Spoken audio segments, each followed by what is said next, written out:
We as marketers have overcomplicated our jobs. And this idea of performance-driven, data-driven, we have to understand every insight, every signal, anonymous, de-anonymous, dark, light, all that. It's not bad. It's not inherently bad. But guess what? It's not. It's not actually taking into consideration the customer and thinking about the customer as a person. As marketers, our job is not to be snake oil salesmen or, yes, we're doing this to make a living, but we're doing this because we want to help other people be successful. And so as marketers, are we trying to help sales sell products? Of course, we're trying to make sales job easier, but why? Why do we sell products? Why do our companies sell products? It's to make those who are buying successful. People's careers are won and lost on six-figure type software deals. You have to understand the gravity and weight of the decisions that they're faced with. These aren't like, you can send them a $50 Starbucks gift card. That's super cool. That's great. Guess what? That $50 will run out fast if that person doesn't have a job because they purchased the wrong thing. I won't belabor the point, but a lot of marketers say, oh, we need to put the customer at the center of what we do. Well, what does that really mean? Well, they think about, you need more technology so you can really understand and automate and understand every signal and what they're doing and what they're looking at. No, you don't. Slow down. Get back to the basics. Know your customer. Understand your customer at the most deepest empathetic level.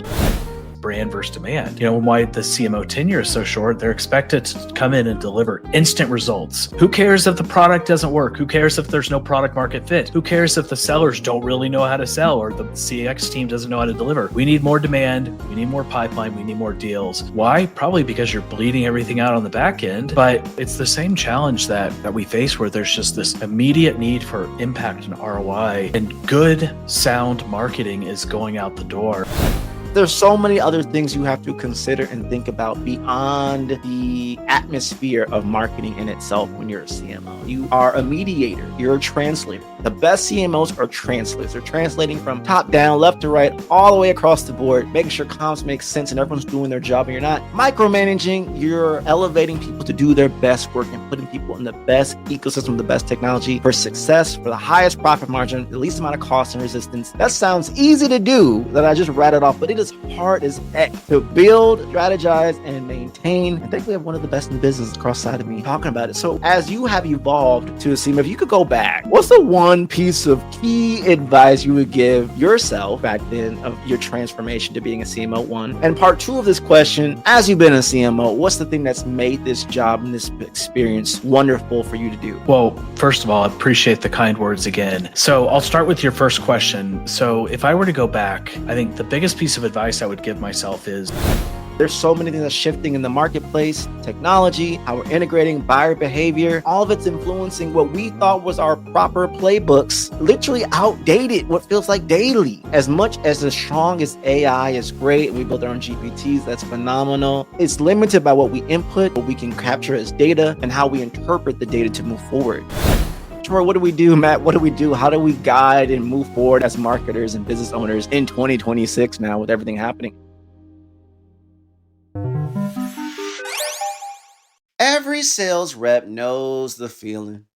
Pipeline looks full, but you're not sure which leads matter, which ones are wasting your week, and which call you should have made 3 days ago.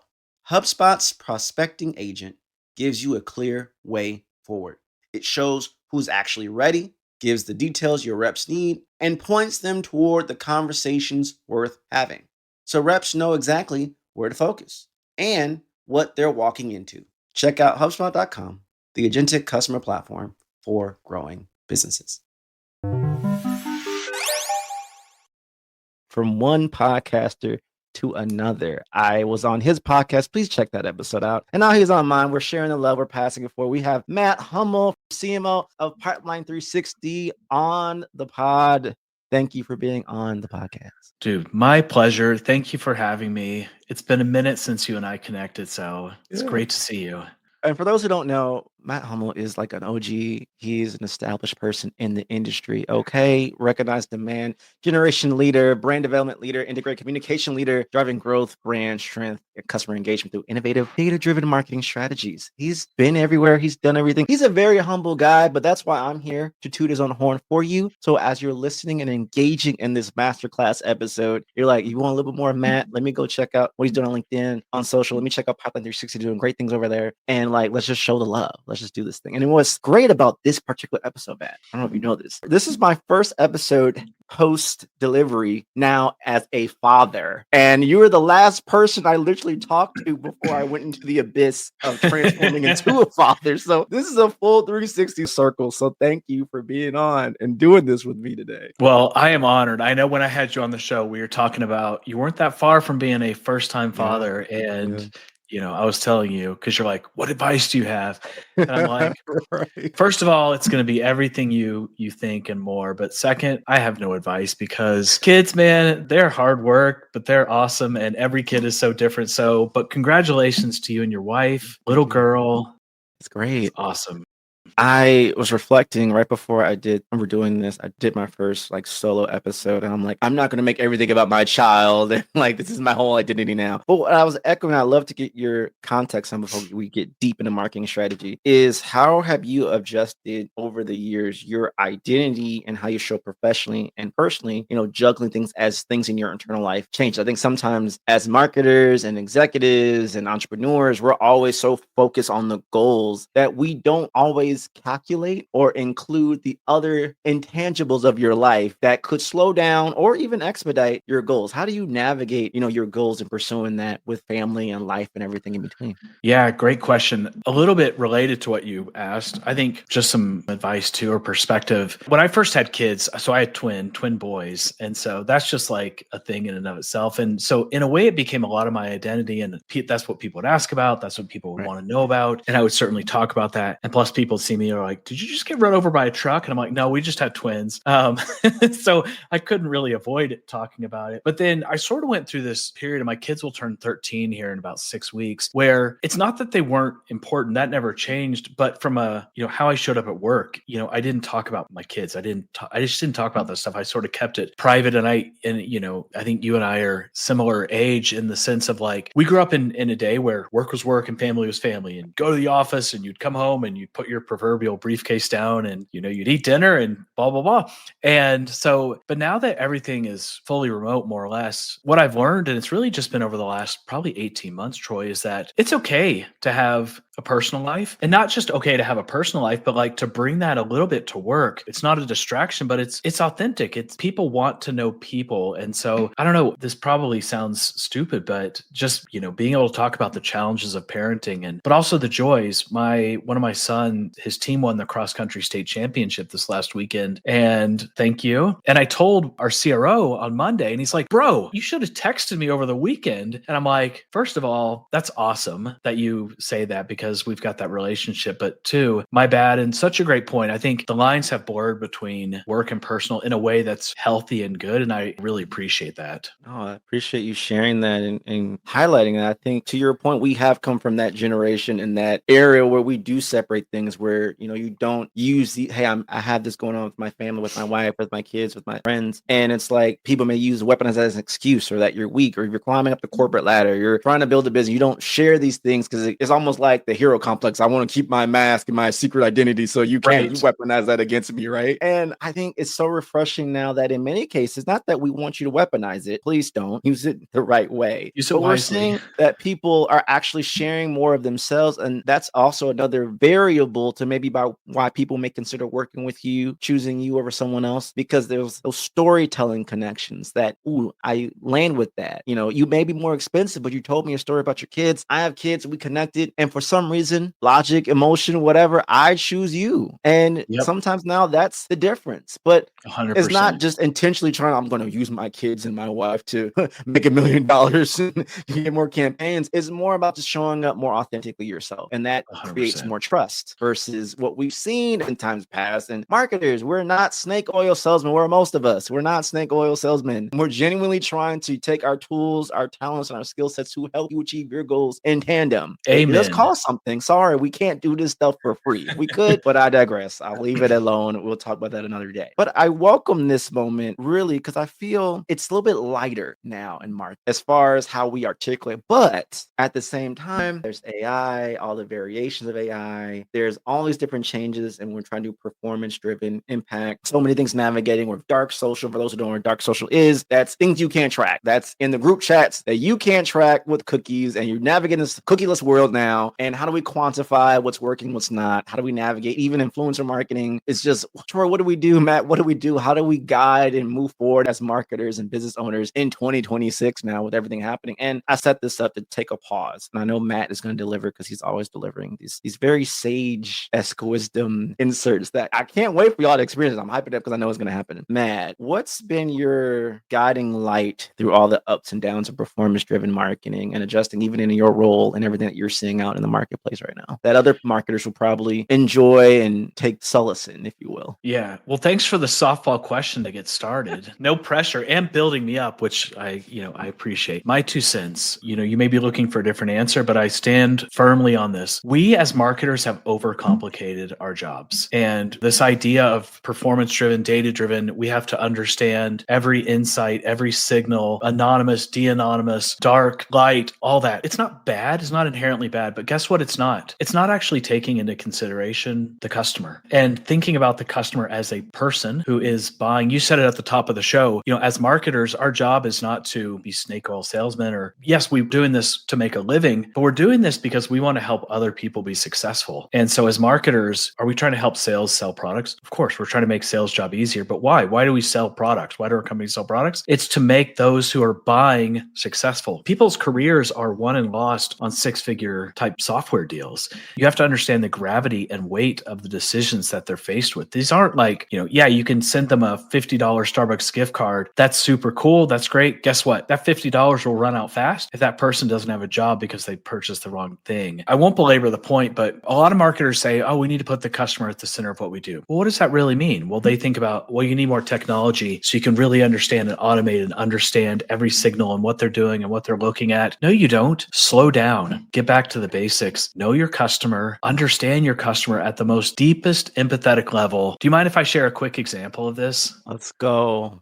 So my marketing world was turned around during COVID. I'm sure a lot of people's were, but mine was for one specific reason. So I was working for a software company that sold to nonprofits, and nonprofits were hit so hard during COVID. It was a little bit of both ways. One, they stopped getting as much funding, which was weird. And yet the needs for those services skyrocketed. For things like homelessness, that makes sense, or hunger. One of the ones that was unexpected for me was domestic violence, because all of a sudden people were home all the time and they couldn't get out of their homes and the rate skyrocketed. But I was working for a private equity backed software company. We had numbers to hit. The world shuts down. I'm working here and our reps are calling these nonprofits talking about our software and how it creates efficiencies. There are people working at these nonprofits yelling at us. Why are you calling me right now? Do you understand what's going on? We have lines out the door, people who need our support and services, and we are so backed up, this and that. We don't have money to do any of this. And hanging up. We had this happen probably 10 times. And so we took a step back and we're like,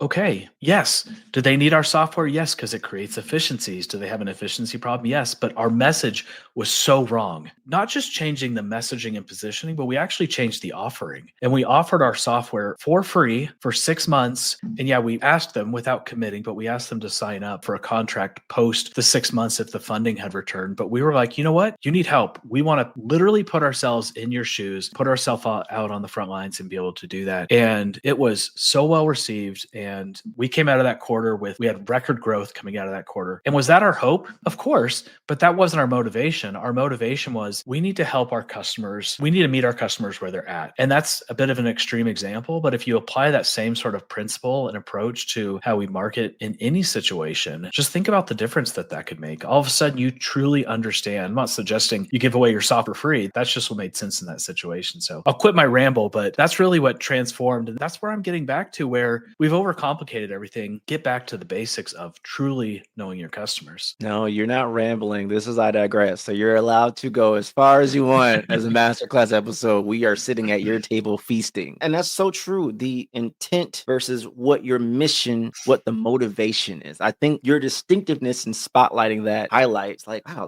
that lands different, because many times obviously I want to make money, but the intent of how I want to go about it matters just as much as actually obtaining the money. I do want to segue to sales and marketing relationship now in this economy, but I'll talk about that in a second. I think sometimes we forget we're so quick for the immediate win. This could be a long-term partnership. I would rather have a 50, 60%, maybe that's too high, of my current base staying year after year and not having going to replace half or more of our whole audience and customer base or client because we're not building establishing relationship from the jump, not because of the reporting or the numbers, it's the humanity side. No.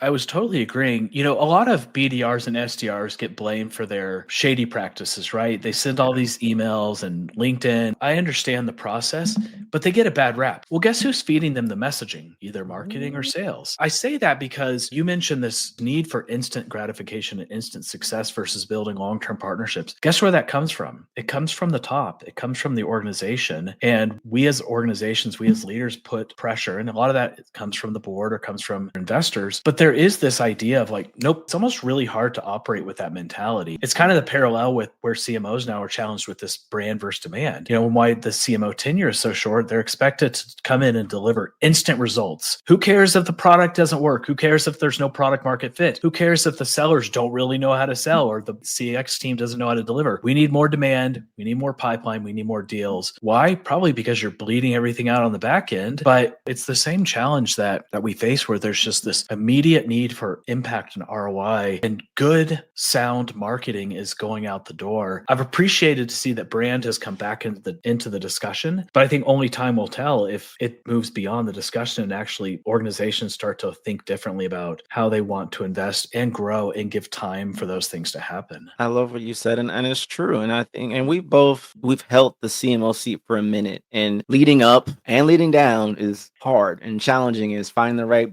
team members and making sure performance makes sense. But even so, like, how do you take these insights to create quantifiable strategy that makes sense? How do I present to the CFO, the CTO, the executive team, the board, and also get buy-in from those under us of, hey, we're missing element H, human element in all of this. We're all these reports are great, all this data is good, but we're missing something. And if we could figure that out, it may not look as black and white, but if you trust me and trust the process, we're going to get our goals, but something better. We're going to actually earn the trust, earn our market share the right way, and the right way being a way where it doesn't burn bridges. Yep. I was sharing with someone the other day my relationship status of buyers, advocates, and elevators, and that sometimes we're so focused on you got to be a buyer today. Maybe you're just an advocate today, or maybe you're not. Maybe you're just an elevator. And if you're an elevator, you're just following our accounts and being nurtured. And if you want to elevate to an advocate and refer business to us, great, thank you, we appreciate that. So let's work on us. And if you want to be a buyer, you can be all three. But I'm not trying to force you into a box. I just want you to be a part. Just be at the table. Just be at the table. Be at the table. Assume, see what happens. And I'm sure whenever that need comes up, I was telling someone, marketers, no matter what, tried and true, all of us are just insurance salesmen, because we want to sow the seed in your mind psychologically that whenever that need comes up, it may not be today, it'd be whatever you think of us first. And if I'm just sowing seeds to everybody, over time, it's going to grow and flourish. And we're going to be like, wow, here we are. But we're so focused on, I got to hit this number today. And that's it. Who the heck cares if you were the potential one that could have brought a whole $1 million of new business, but I burned it because you didn't want to buy a product for us today. Just because it was the wrong timing. Like, who else to play this higher level thinking? Like, just sell and position and good messaging and marketing to the table. Let people choose when they want to eat it and call it a day, I heard the most sage, to use your word, piece of advice. This was probably 7-8 years ago. I was at a conference and somebody said, trust the buyer. And what do you mean?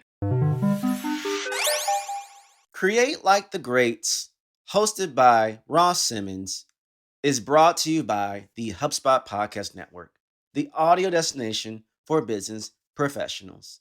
Each episode hosts an in-depth analysis of some of the greatest creations and creators of all time, along with deep dive conversations on the creative process that went into building companies, brands, stories, and so much more. Ross takes listeners on a journey to explore the different sides of entrepreneurship, how he's growing his global marketing agency, building software, raising a family, and juggling everything in between. Listen to Create Like the Greats wherever you get your podcasts.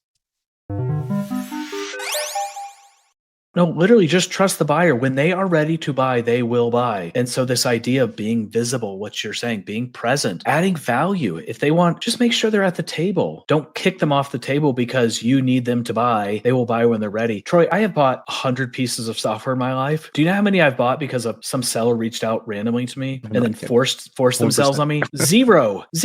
Literally, I do my own research. I decide who's on my short list. Am I influenced by what I see out there? 100%. Voices on LinkedIn, maybe some ads. Maybe I was served some content. Maybe I became part of an email nurture list. I met someone at an event, but I reached out on my own terms, on my own timing. I had a funny example. I've bought 6 Sense 3 times in my career. And I presented or spoke rather at a 6 Sense conference. This was a couple years ago. And I was giving, part of my talk was on just the challenges of attribution. And I said, I've got a bunch of 6 Sense customers and prospects in the room. And I said, let me give you a real life example of why attribution is hard. Before I had ever bought 6 Sense for the first time, I had met with them. They'd pitched me. They'd sent me this really cool t-shirt, loved it. And here I am. I'm walking down the streets of Austin, Texas before the Forrester Summit. And in my 6 Sense t-shirt, again, not a customer yet, just love their t-shirt. I'm walking towards this huge group of women, not huge women, huge group of women to make sure I'm clear on that. Yeah. And I'm walking up, they're walking down. And this woman, she's blonde, just comes to me and gives me a big hug. I have no idea who she is. And she's like, I love your t-shirt. And I was like, thanks. I go, yeah, this company sent it to me because she goes, oh yeah, I know the company. I'm Latney. I'm their CMO. And I'm like, oh, that's awesome. I know who you are. And so fast forward, I ended up signing a contract. And so I was joking at this speaker session. I said, you know what's not a dropdown in your attribution tool? A hug from the CMO. I said, but that moment right there pushed me over the edge. And if you had a last touch model, you would have not captured it correctly. But I mean, there were 50 touch points. And so I digress, to lean in on the name of your podcast, but that was a masterclass in trusting their buyer and keeping me engaged. They made me an advocate before I was even a customer. How would you go about quantifying, hey, how much did that shirt cost? Like when you think about it, you said it earlier in the episode or however this is cut up, I don't even know. Of just about how attribution is so different today, where there's so many touch points that causes someone to say yes. And I was watching a movie the other night on Netflix. I can't think of it right now, but he was describing it's like hitting a bullet with a bullet. Oh, I watched that movie too. Yeah. Yeah. The ending, we're not going to talk about it, but I'm not going to spoil it, but what ending? Yeah.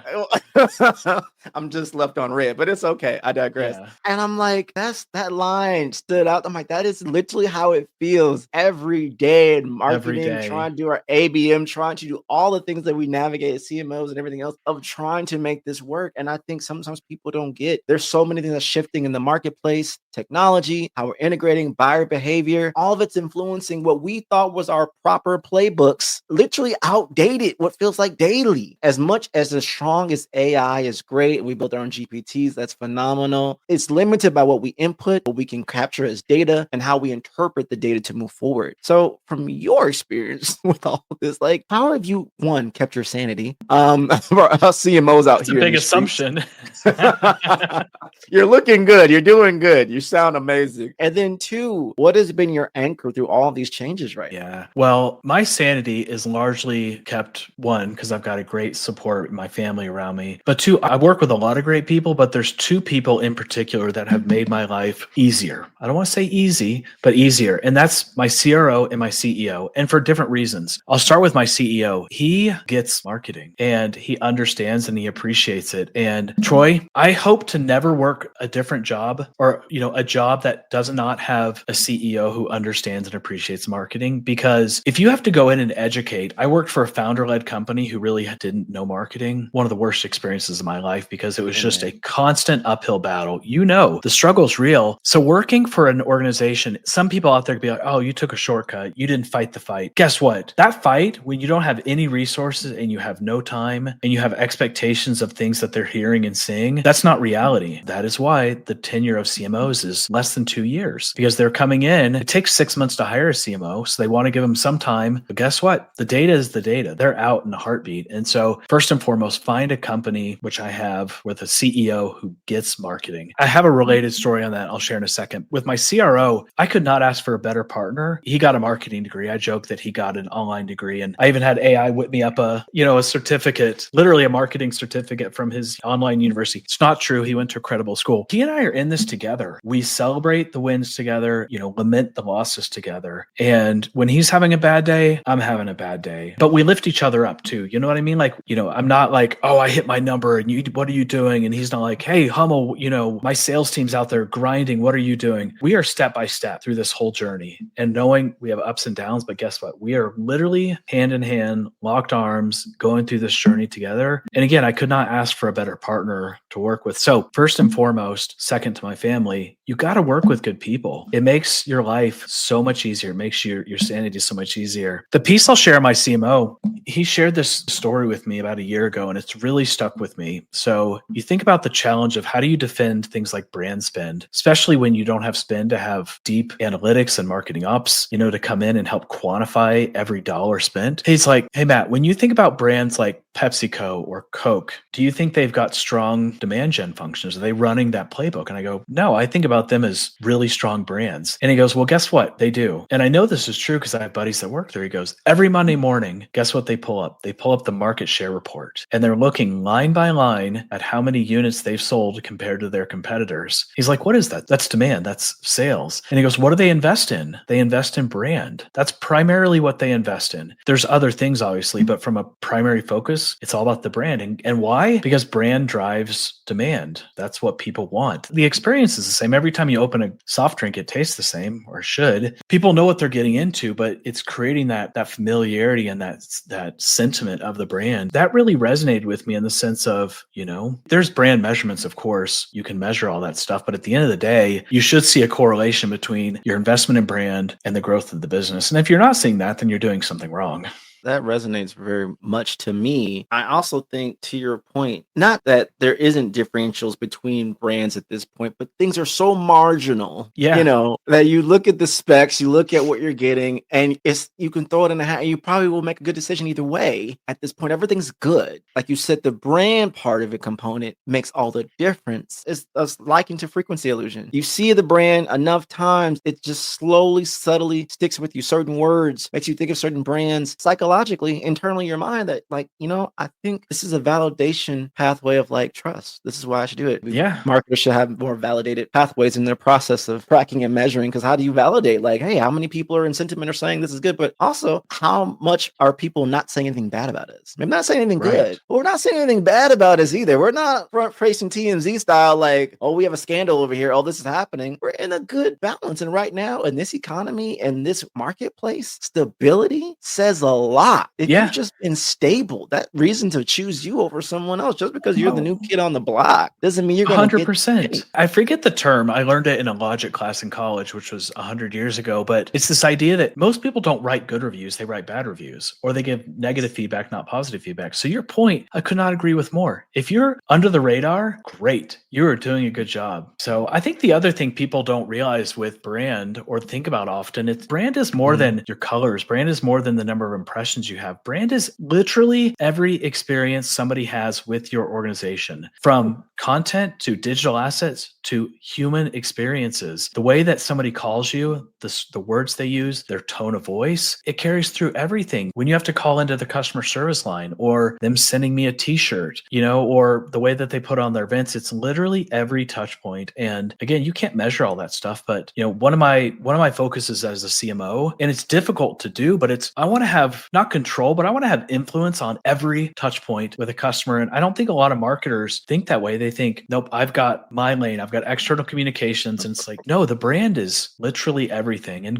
there's great brands out there that understand this and do this really well. It takes time and it can take money, but it's really just slowing down and focusing on the things that are truly going to make a difference. But those are the things that are harder to quantify and certainly don't have that immediate ROI that a lot of folks are looking for from their marketing teams. What you're saying saying is music to my ears, and I'm going to do a segue because I must do this because this is a masterclass episode and this is going to be high value. And I think you're going to enjoy this experience. You said some things that makes a difference between someone who's thinking just as a marketer. There's levels to this, and someone actually evolving to becoming a CMO. For those who are listening or watching, and you aspire to be a CMO or be in that level-esque, however your organization is mapped out. Everyone's different these days. A director can be the same power as CMOs. They just don't make CMO levels. It's whatever. But my point, I digress. Is there so many other things you have to consider and think about beyond the atmosphere of marketing in itself when you're a CMO? You are a mediator. You're a translator. The best CMOs are translators. They're translating from top down, left to right, all the way across the board, making sure comms make sense and everyone's doing their job and you're not micromanaging. You're elevating people to do their best work and putting people in the best ecosystem, the best technology for success, for the highest profit margin, the least amount of cost and resistance. That sounds easy to do that I just rattled off, but it is hard as heck to build, strategize, and maintain. And I think we have one of the best in the business across the side of me talking about it. So as you have evolved to a CMO, if you could go back, what's the one piece of key advice you would give yourself back then of your transformation to being a CMO? One. And part two of this question, as you've been a CMO, what's the thing that's made this job and this experience wonderful for you to do? Well, first of all, I appreciate the kind words again. So I'll start with your first question. So if I were to go back, I think the biggest piece of advice I would give myself is get out of your lane. You are hired to do a job. You need to do that job and you need to do it really well. Make that 80% of your job. Or if you're going to give 110%, make it 90%. Spend the rest of the percent getting to know the other business, the other sides of the business. Understand product, what that actually means, what that looks like in their world. It's a lot more complex than a bunch of engineers sitting back building things. It's complex. And the connection between marketing and product is significant. And if you're a marketer out there listening and you don't understand product marketing, spend time learning product marketing. They will be your best friends. If you're a demand gen person, they have insights into your customers, to the market, and to product that you don't have. So spend time getting to know them. Spend time with sales. Spend time listening to sales calls. I spend probably 25% of my time today now with customers. I went to lunch with a customer earlier this week, and it was refreshing because just hearing the questions he asked, I'm like, I hadn't thought about this, or these are really smart, sophisticated questions. It just grounds me in who your customers are. So get outside of your day-to-day responsibility. I used to think I was the man. I'm like, I'm driving these awesome programs. I'm creating this incredible attribution. And my boss at the time was a great mentor. He's like, you know what? You're doing a great job at the job we hired you to do. Congratulations. And I'm like, oh, that one hit home. But his point, he was intentionally being that way to make a point. And because he saw things in me, and he's like, I want you to be successful. If you want to grow in your career, you need to realize there's a lot more out there than just hitting your numbers or exceeding your numbers. You have to be good at your job, yes, but you've got to get out of, you got to think bigger. And so biggest piece of advice is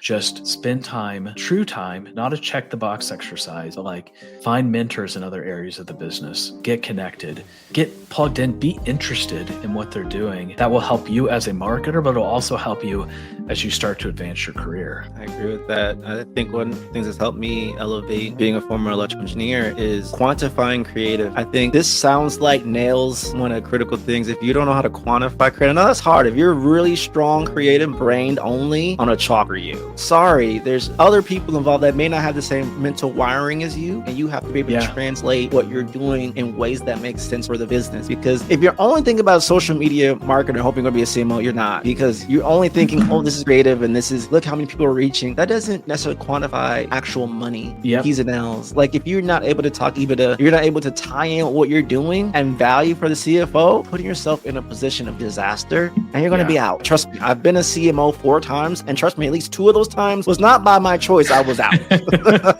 I'm great at what I do, but when you, like you said, when you have the right environment, when you have a CEO that gets marketing, it makes it a lot easier, y'all. I've been on the other side of it where they thought I was going to be a miracle worker and take a crappy product, I won't say the name, and market it with no budget and make magic happen to fix the whole entire year. You have to put yourself in a position of success. So yes, let's assume you're in a good position, a good, stable organization. Let's just assume those variables are off the table because otherwise it doesn't matter. matter. But if those are on the table, you have to do your part and make sure that you're diversified. Not that you need to know everything to the top. That's what your team is for. But you need to know enough to be able to make quantitative decisions for you and who you're responsible for, what your lane that you're doing. And I think a lot of that, it has nothing to do with marketing. If anything, it has to do with not corporate politics. I won't say that, but you're being a mediator. You're being someone that has to connect with other people, earn trust, and then drive the value and making sure everyone else's job is easier.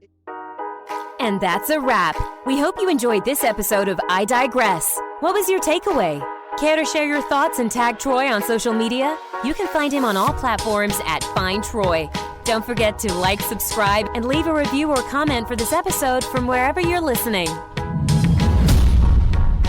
Looking for a marketing strategist to build the structure, strategies, and systems you need to get the success you want and the ROI you desire in your business? Book a discovery call to talk with Troy at findtroy.com. And as Troy's philosophy goes, imagination is the engine, content is the fuel, social media is the highway, marketing is the roadmap, sales is the destination, culture is the GPS. Thanks for listening.